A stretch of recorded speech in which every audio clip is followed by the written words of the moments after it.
को होली की मस्ती बचपन में कुछ ज्यादा ही रहती थी। पापा से उसका रंग और पिचकारी के लिए जिद करना, माँ का डांटना नहीं, कपड़े, बिस्तर, पर्दे आदि खराब ना कर दे और घर के बाहर जाकर रंग खेलने की आदत मिलना तो आम बात थी।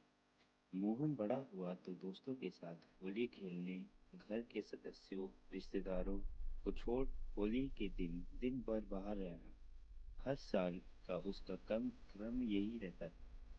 मोहन की शादी होने के बाद शुरू शुरू में पत्नी के संग होली खेली और कुछ सालों बाद फिर दोस्तों के संग। घर में बुजुर्ग सदस्य की भी इच्छा होती थी कि कोई हमारे भी रंग लगाए, हम भी खेलें होली।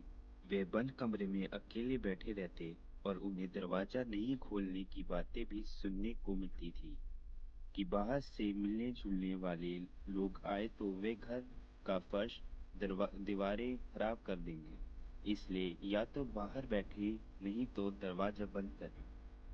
मोहन के पिता बाहर बैठे रहते। अक्सर देखा गया कि बुजुर्गों को कोई रंग नहीं लगाता।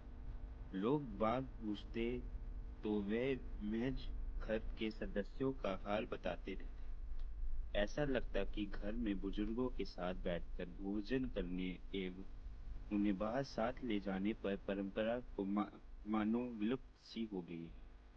मोहन की पत्नी की तबीयत खराब रहने लगी। कुछ समय बाद उसका स्वर्गवास हो गया। होली का समय आया तो होली पर मृतक के यहाँ जाकर रंग डालने की परंपरा होती थी। वो ही रिश्तेदारों रंग डालकर चले गए।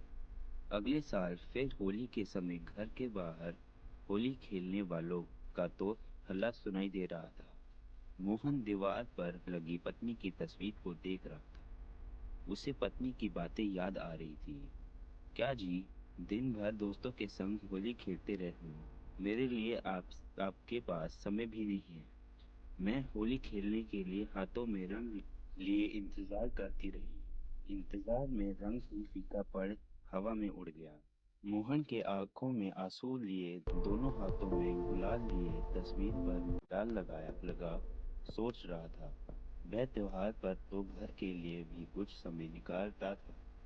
वह पल लौट कर नहीं आ सकते जो गवा दिए। जब बच्चों की माँ जीवित थी तो बच्चे एक दूसरे को रंग लगाने के लिए दौड़ते, तब वह माँ के आंचल में छुप जाते थे। अब मोहन के बच्चे मोहन और घर के बुजुर्गों को रंग लगा रहे थे। हिदायतें खराब हो चुकी थी। मोहन दोस्तों के आंखों में आंसू लिए हर होली पर यही बात को दोहराता, त्योहार तो आते रहते हैं मगर अब लगते हैं सोने से। धन्यवाद।